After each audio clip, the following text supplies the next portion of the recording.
Hi everyone, this is Jim. Welcome to this Blitz chess postmortem, a postmortem of my game number 344.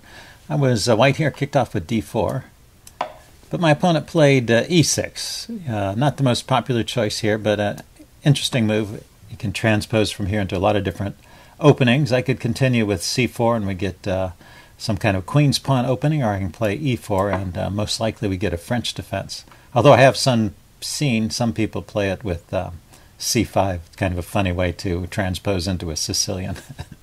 Anyway, d5 and we've got a French defense. I play knight c3 and my opponent takes. This is not the top choice here. The top choice here is the classical knight f6 or the win hour with bishop b4, but a respectable line and known as the Rubinstein variation of the French. And now here knight d7 is the most common move, but he starts with bishop e7. I think we transpose. He plays knight d7 pretty soon.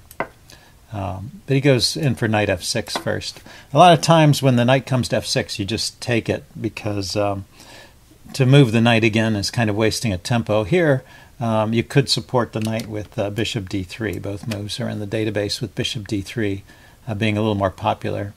But what could happen after takes, this knight can come to d7 and then to f6 and gain a tempo on the bishop. So you lose the tempo either way, so you might as well just take the knight in these cases.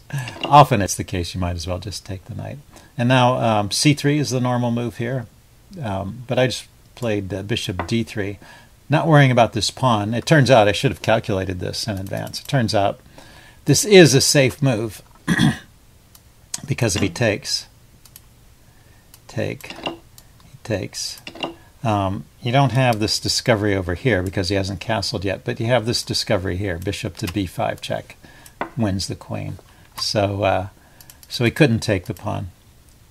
And he just castled here, and I played c3, and we're back into a fairly normal position. And now he goes knight d7. So that's why I said we probably have transposed into some line where in the main line knight d7 is played first. I've got a little more center influence, so I'm a little more comfortable here. I think it's an okay position for white, but nothing, not like an overwhelming advantage. Although the engine likes it quite a lot. So he continues knight b6. I just develop my pieces. I'm going to place a knight here on e5, and this should be good if I can get away with all of this, because I'm turning his light-squared bishop into a bad piece. And he's making some slow moves here, like a6 is not helping his cause. Knight e5, and now he goes to d5. And the knight on d5, it looks good, but at the moment I've covered all the squares that the knight might come to. Pawn is covering over here, and the bishop is covering over here. So he doesn't really have any great moves with that knight, and I can leave it there and continue to develop. So anyway, I set up for this cheap trick. Bishop c2, queen d3, and checkmate. It's kind of move. Maybe it's not the best move in the position. Let's take a look at this. Queen f3, the engine likes here, or bishop to d2 or a3. Okay, queen g4.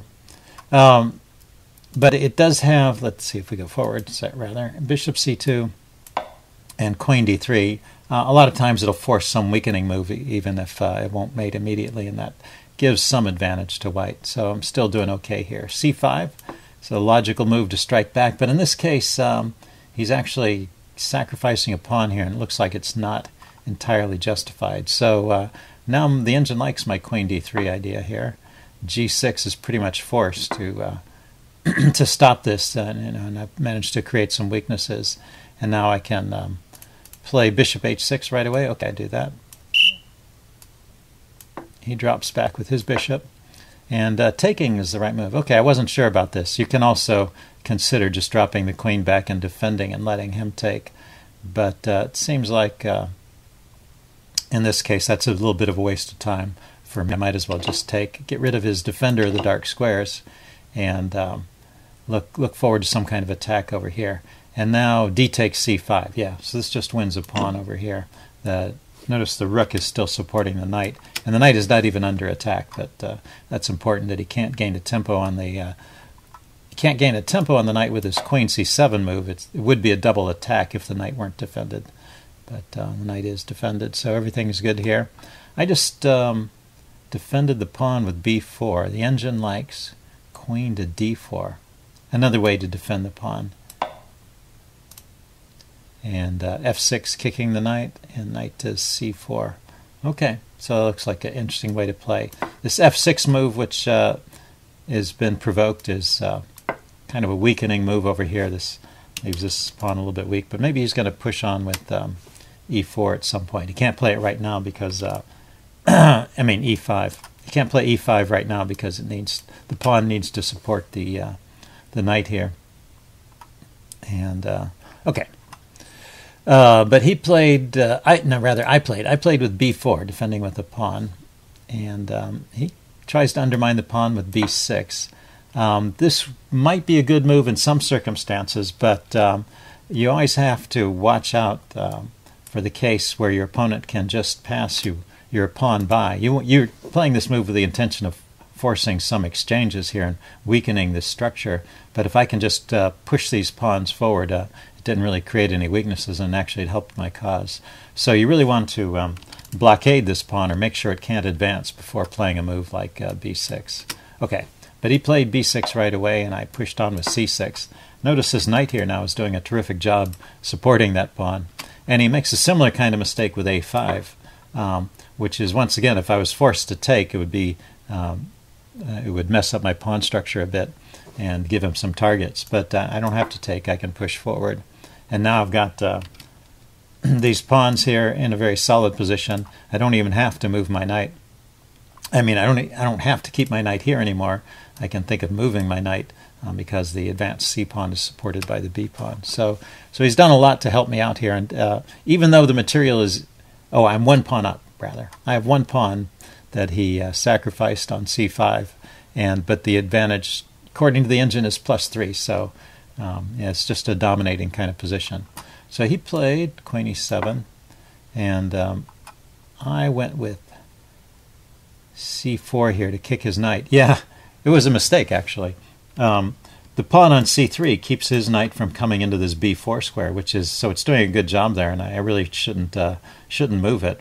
Or if I am going to move it, I should at least play a3 first to keep his knight from coming out to that b4 square. Anyway, I played c4. I guess I had a mental idea that this square was guarded and his knight couldn't go there, so I was kind of surprised when he played knight b4. But of course, when I moved the pawn forward, a typical weakness of the last move. I left that square open for his knight to hop into, and now he can at least win my light squared bishop, which is a good piece. Let's see. I went to d2. Probably e2 or e4 are better, because on d2 he can harass my queen again with rook d8, so I kind of wasted a move. And now he played queen f6, and I decided to force things by hitting his knight. So knight takes c2, queen takes c2, and I still keep this big advantage. He goes back to e7, maybe eyeing this pawn on a3. And I play the move queen c3 here. What is the engine? Oh, the engine thinks the way to realize my advantage here. I lose my advantage in a little bit, or it decreases quite a bit, and I was interested in finding out why. So it looks like right here, playing rook e to d1, developing a piece is very logical.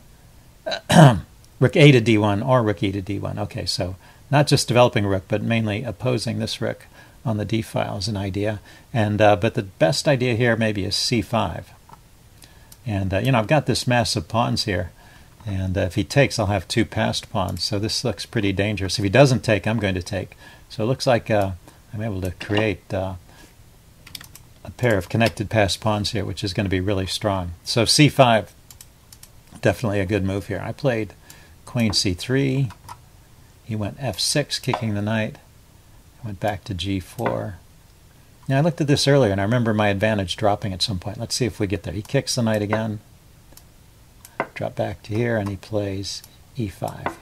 Now, I guess I'm maintaining my advantage through this. And I go rook a to d1. So I did have the idea of contesting the d file finally.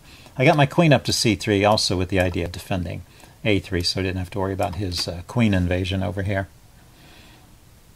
But he gets to develop his piece now. He's managed to kick my knight away, so I no longer have this blockade on his e-pawn, so his bishop can develop. And it's got a little bit of pressure here on my c4 pawn. So I played rook e2. Yeah, okay, so this is the move where it really dropped down, where my advantage goes back to being just one pawn. So the right way to proceed here, let's check this out. Let's start with the exchange. Rook takes, or queen takes is better. Which one? They're about the same. Rook takes seems more logical to me. I'm not sure what the rook is doing over there. And then pushing on with c5 once again. Okay, so it comes down to this c5 idea. So I guess when I play a move like rook e2, which I played, it's pulling some of my resources away from the queen side, these exchanges. This rook takes d1, knight takes d1. You know, I just wanted to force an exchange of that rook. But now he gets rook d8. He gains some tempo. My knight jumps back to a3. e3, rather. Queen to d6 he played. So if he were to go queen c5, that's the idea here. With the queen on c5, he's blockading my pawns here, and he's putting a lot of pressure on the c-pawn, and I no longer have the c5 idea. So that was the reason the computer was giving me such a strong advantage, was because of the c5 idea. And now, because of the way I've played, I've allowed black to put a stop to that idea. However, he played queen d6 instead, and well, I dropped back my rook. Once again, he can put the queen on c5. And he gets the idea this time. So we get this position the computer was saying black should go for. Just try and blockade this pawn. And it was true in the game. At this point, I was starting to feel a bit uncomfortable, like I had lost some of my advantage, because now all the mobility is gone from these pawns. And even this knight move here is not that attractive because he's got a lot of pieces covering it. He can force some exchanges. And notice my queen is loose here. So if I place the knight there, he can just take it. I can't take back. So this queen c5 move is good. So I play h3. He played rook d4. I couldn't think of a plan at that point, so I'm just making a small improving move, giving my king some space to go to. He played rook d4. I played rook to c1, defending my queen so that I could potentially play knight here. And also, I needed to defend the c-pawn. He's got 3 pieces attacking it now. He goes with f5, and I went knight d5 right away, and that's the mistake. So right here, well, let's see if you can guess why that's a mistake. So knight d5 is a mistake that my opponent can take advantage of it. And if you want to treat this as a tactics puzzle, see if you can figure out what's wrong with knight d5.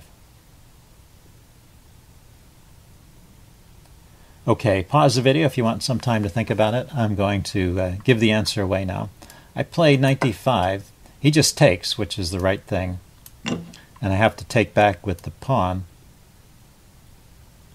And now the tactic should be a little clearer to you. If you haven't seen this tactic before, although it's kind of a subtle one, but it's known as the hook and ladder. Rook to d1 check is the killer move here. If I take the rook, and he takes my queen. So my other move here is to place my king on h2, and then rook takes c1, and I have to take his queen. Nope, what do I play here? There's some queen takes e5 check. I can take over here, but you can see he's gained a whole piece. So let's back up to this. So after this, the idea of the hook and ladder is that the queen is under attack, typically by your opponent's queen, and you can play this rook move check to disrupt the defense of that queen, which is only defended by the rook. And if the king moves away, then you can just take the rook, because the queen and the rook defend each other along this file. So pretty cute tactic, and something it crops up surprisingly often, so that's something you should have in your tactics mental database. Okay, so this is a point where he just moved too quick. He was playing correctly up to that point, and then he just grabbed the pawn. And my advanced pass pawn is just too strong. If he had paused to think about this even a little bit, he might have spotted the tactic, or at least he would have noticed that he needed to do something about this advanced pawn. So I just pushed the pawn. He goes in for the check now. This forces an exchange, but cancel that. Forces an exchange, but I just moved my king to h2 and he resigned. If we back up a little bit, I could have avoided this trouble. Instead of playing knight d5 immediately, the move for me in this position is just to play king h2. I just get my king out of this tactic, and then I'm preparing knight to d5. So before playing a move like knight d5, I should have thought about the exchange and recognized this hook and ladder pattern, with the queen attacking the queen and the rook preparing to give her a check and disrupt the defense of the queen. So that's why these patterns are very useful. I can tell you ahead of time, if you've got this pattern well stored in your memory, that that a move like knight d5 is not safe in this position. Okay, so let's play it back forward. I played knight d5, he took, I took, he took, and I advanced the pawn, he forced an exchange. And in this position, seeing that there was no way to stop the passed pawn, he resigned. So I hope you guys found that interesting. Leave any comments you have in the section below, and I will see you again soon. Bye.